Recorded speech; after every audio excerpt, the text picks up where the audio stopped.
आहेत ते बाबा दोघांनी बाजूला ठेवा आमच्या या प्रश्नासाठी आणि जरा मॅच्युरिटीने शांतपणे विकासाच्या दृष्टिकोनातून कन्स्ट्रक्टिव्ह माइंडने विचार करा की एका क्षणासाठी वाडा भिवंडीसाठी सगळे वाद बाजूला, या रस्त्याचं टेंडर चांगलं होऊ दे, या रस्त्याचं काम चांगलं होऊ दे, आमच्या जनतेचा 14 वर्षाचा वनवास संपू दे म्हणून बाबा तुम्ही या बसा, आम्हाला बोलवा, आम्ही येतो, आम्ही शेवटच्या खुर्चीत बसू, कारण आम्ही किरकोळ आहेत, आम्ही छोटी मोठी आहेत, आम्ही वाटल्या चटईवर बसू, चटईवर बसून आम्ही आमचे मुद्दे मांडू आणि आमचे मुद्दे ऐका. या जिल्ह्यातला भूमिपुत्र तरुण काहीतरी सांगतो ते ऐका की आम्हालाही कळतं आमचा विकास कशात दडलाय, आमच्या रस्त्यावर आमचे काय काय संबंध आमच्या लोकांचे आहेत, आमच्या शेतकऱ्याचे काय आहेत, विद्यार्थ्यांचे काय, याचे वेदना आहेत आम्हाला. तर तुम्ही पत्रकार मित्रांनो मी तुम्हाला विनंती करतो की तुम्ही आउट ऑफ बॉक्स चौकटीच्या बाहेर जाऊन सगळ्यांनी विचार करा, कारण तुम्ही सगळे प्रवासी, तुम्ही माझ्या बातम्या लावाल, ते व्हिडिओ लावाल, हे सगळं मला मान्य आहे, पण त्या पलीकडे आपल्याला एक मोहीम करायची. आपल्याला या टेंडरमध्ये दुरुस्ती आणि श्वेतपत्रिका, त्यासाठी मला तुमची मदत पाहिजे, जनतेची मदत पाहिजे की आपण सह्यांची मोहीम राबवू. आपण जिल्हाधिकाऱ्यांना सह्यांचं पत्र देऊ, 1000, 2000, 5000 सह्यांचं, की तुम्ही या रस्त्याची श्वेतपत्रिका काढा आणि या टेंडरमध्ये आवश्यक दुरुस्ती करा. आमच्या कुडूसला फ्लायओव्हर द्या, आमच्या खंडेश्वर नाक्यावर फ्लायओव्हर द्या, आमच्या आनगाव मापोला फ्लायओव्हर द्या आणि आमचे जे प्रीतेजींनी उल्लेख केलेले जे मेजर ब्रिज आहेत, 4 ब्रिज आहेत, 4. अंबाडीच्या ब्रिजवर 2019लाच खड्डा पडलेला, पुढारीला बातमी आहे, IBN ला बातमी आहे, प्रीतेजी तुम्ही बातमी स्वतः केलेली होती, मी तिथे ताडपत्री उघडलेली यांची, मी आणि हे माझे सहकारीच होते, आम्ही ताडपत्री उघडून दाखवलं की ब्रिजला होल पडलाय, तो ब्रिज राहणार आहे 10 वर्ष, देहरजेचा ब्रिज राहणार आहे, पिंजाळचा ब्रिज राहणार आहे, वैतरणीचा ब्रिज राहणार आहे. त्यामुळे हे सगळे ब्रिज नव्याने झाले पाहिजेत. कॉन्ट्रॅक्ट कोणाला पण द्या बाबा, L&T सारख्या चांगल्या कंपन्या आणा, या चोरांना का देऊ, भ्रष्टाचारांना, चांगल्या माणसाला द्या, पण आमचा रस्त्याचा प्रश्न सोडवा.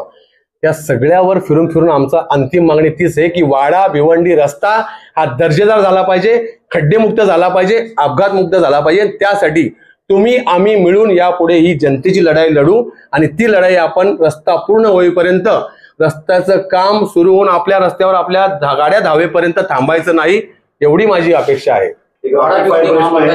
भिवंडी मनोहर रोड जो चालू आहे कंपनी त्याच्यावरती तुम्हाला जे मातीची जी भरणी लागत आहे ती मातीची भरणी डोंगस्ता गावातून घेण्यात येत आहे, डोंगरामधून. तर ते डोंगस्ता गाव जे आहे ते इको सेन्सिटिव्ह झोन मध्ये आहे, तर त्याची रॉयल्टी न काढता तुम्हाला बोलतो ते इगल कंपनीने प्रायव्हेट लोकांकडून बोलतो जी मातीची भरणी इकडे केलेली आहे आणि त्या संदर्भामध्ये मंडळाधिकारी कुडूसांना विचारणा केली असता त्यांनी सांगितलं का पंचनामा करून आम्ही तहसीलदारांना रेकॉर्डिंग केलं आहे, बरोबर आहे, पण त्यांना खूपच दिवस झाले अजूनपर्यंत त्याचा अपडेट आलेला नाही. तर या संदर्भामध्ये जे आहे ना, आणि त्याच्या बाजूला एकूण भरणी घेतलेली आहे त्याच्या बाजूला स्वतःची माझी जागा आहे आणि माझी पण त्यांना माती द्यायची इच्छा आहे, परंतु त्यांचं असं म्हणणं आहे का याच्यामध्ये फॉरेस्टची NOC कंपल्सरी आहे आणि इको सेन्सिटिव्ह झोनची इको सेन्सिटिव्ह असताना इथून तुम्हाला परवानगी भेटणार नाही.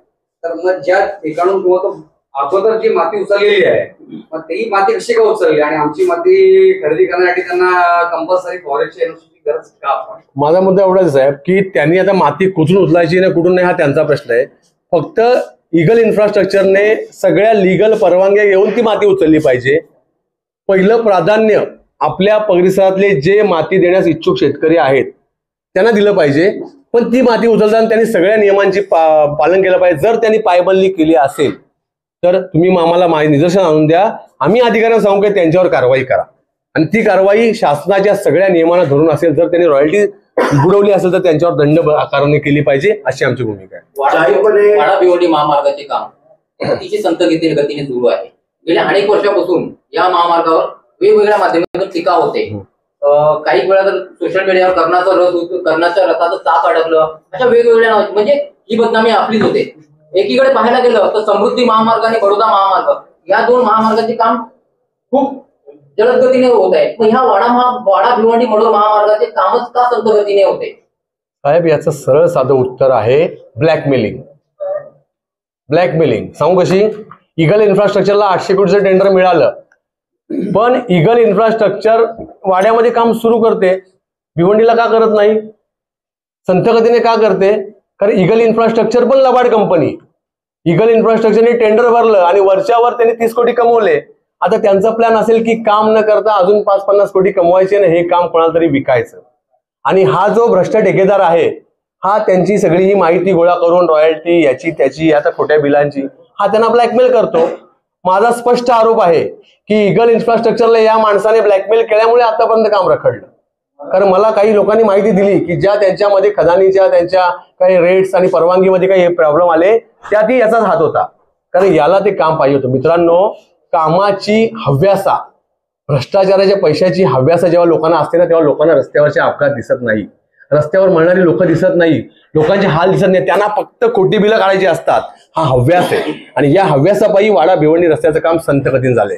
इगल इन्फ्रास्ट्रक्चर बद्दल मी कुडूसला प्रितेशजी आणि गुडविंदे साहेब तुम्हाला आठवत असेल की मी कुडूसला बोललेलो की इगल इन्फ्रास्ट्रक्चरने काम डिले पिरियडने केले, त्यांना रोजचं 3 लाख रुपये दंड आकारा. तुम्हाला आठवत रेकॉर्डमध्ये त्यांनी जर काम लेट केलंय आणि केलंच लेट, माझी या निमित्ताने पीडब्ल्यूडीला विनंती, याच्यावर आम्ही पाठपुरावा करताना इगल बद्दल आम्ही क्रिमिनल ऑफेन्सची मागणी करतोय. कोणी केलं पाहिजे? अधिकाऱ्यांनी केलं पाहिजे. कोण बोललं पाहिजे? नेते मंत्री बोलले पाहिजेत. आमच्यासारखी किरकोळ माणसं बोलून फायदा नाही, पण तरी आम्ही लढाई लढू. आम्ही वकिलांना आव्हान त्यासाठी केलंय. इगलने काम लेट केल्यामुळे त्यांना पॅनल्टीची प्रोव्हिजन आहे. एक रॉकेट फायर प्रश्न आहे. वाडा भिवंडी मनोर रस्त्यावर हर्षद गंडे, वैभ कन्स्ट्रक्शन, जिजाऊ कन्स्ट्रक्शन आणि अजून काही कन्स्ट्रक्शन काम करतायत. तुमच्या उपोषणामध्ये तुम्ही जाहीरपणे बोलला होता जिजाऊ कन्स्ट्रक्शनचे ठेकेदार निलेश सांबरे, मला विकत घ्यायची तुझी अवकात नाहीये, तुम्हाला ऑफर दिली असे तुम्ही म्हणालात. फक्त जिजाऊ कन्स्ट्रक्शनने ऑफर दिली होती की बाकीचे ठेकेदार सुद्धा होते? नाही, बाकीचे कोण ठेकेदारने आपल्याला कधी ऑफर दिली नाही, काही संबंध नाही. याच्या काही बगल बच्चाने इकडनं तिकडनं निरोप पाठवलेले. आता त्या तपशिलात मला, कारण आपल्या ज्या गावाला जायचं नाही तो रस्ता का विचारायचा, हे जे आमच्या गाड्या घोड्या काढतात ना, म्हणून मी सांगितलं की आमच्या मागे लागू नका, आमच्या गाड्या घोड्यांवर येऊ नका. आम्ही जर गाड्या घोड्यांवर आलो ना तर तुम्हाला परवडणार नाही. आम्ही टू बी पॉइंट बोलतो ना. मी तुम्हाला काल बोललो आणि आज बोलतो आणि उद्या पण तेच बोलेन. आणि मी गेले 11 वर्ष हेच बोलतो. 2019 पासून जेव्हा यांनी लवाड्या सुरू केल्या तेव्हा पण तेच बोलतो. मी माझे व्हिडिओ चेक करा, माझी स्टेटमेंट बदललेली नाही, माझी भूमिका बदललेली नाही. मी तेच बोललो की प्रमोद पवारला विकत घेण्याची त्याची अवकात नाहीये आणि कोणाचीच अवकात नाहीये. कारण मला विकत घेऊन काय पडलंय? मला जगण्याला जेवढे पैसे लागतात, परत सांगतो ऐका, मला जगण्याला फिरण्याला जेवढे पैसे लागतात तेवढे पैसे चांगल्या मार्गाने कमवायचं शिक्षण मी घेतलंय. तेवढी क्वालिटी माझ्यात आहे. तेवढा शिक्षण, पात्रता, दर्जा आणि व्यवसाय माझे आहेत. त्यामुळे तुझ्यासारख्या लबाड माणसाकडून पीडब्ल्यूचे पैसे खाऊन मातब्बर झालेल्या यामावर दूध विकता विकता तू पीडब्ल्यूचे एवढे मोठे ठेके 2 लाखाच्या मोऱ्या बांधणारा तू 300 करोड झाला, तर त्याला मी उत्तर देण्यास काय पडलेलं आहे? तू विकत घेऊ शकत नाही, मला हे माझं ठाम मत आहे. वाडा भिवंडी महामार्गावर सरकारी दरबारी दुर्लक्ष होत आहे का? का दुर्लक्ष होते माहिती तुम्हाला? आपल्याला गृहीत धरलं जातं. मित्रांनो, वाडा भिवंडीची जनता ही किडे मुंगे आहेत. तुम्ही जाऊन बघा ना मुंबईला, वाडा, हा तू उद्या ये. आज मला एक सकाळी माझा मित्र बोलला वाड्यातलाच, खूप चांगला बोलला की आपल्याला गृहीत धरलं जातं आणि आतापासून नाही, गेल्या अनेक वर्षापासून. आपल्याला चांगली लिडरशिप नाहीये, आपल्याला चांगला नेता मिळाला नाहीये जो आपल्या परिसराचा स्टेटस वरती वाढवेल. हे सरकार आपल्याला गृहीत धरतं. पश्चिम महाराष्ट्राला गृहीत धरतं का हो? नाही धरत. तिकडे साधा एक रस्त्याचा प्रश्न उभा राहिला तर जनता पेट्रोल उठते आणि सरकारला धावत जावं लागतं. कोल्हापूरला टोल चाललेला तुम्हाला आठवत असेल, टोल बंद करायला आला सरकारला. हा टोल आपण बंद केला आंदोलनाने. बाकी कुठले प्रश्न आपल्या लोकांनी हाताळले? आपल्या भागाला, वाडा भिवंडी परिसराला चांगली लिडरशिप नाहीये. सर्व समावेशक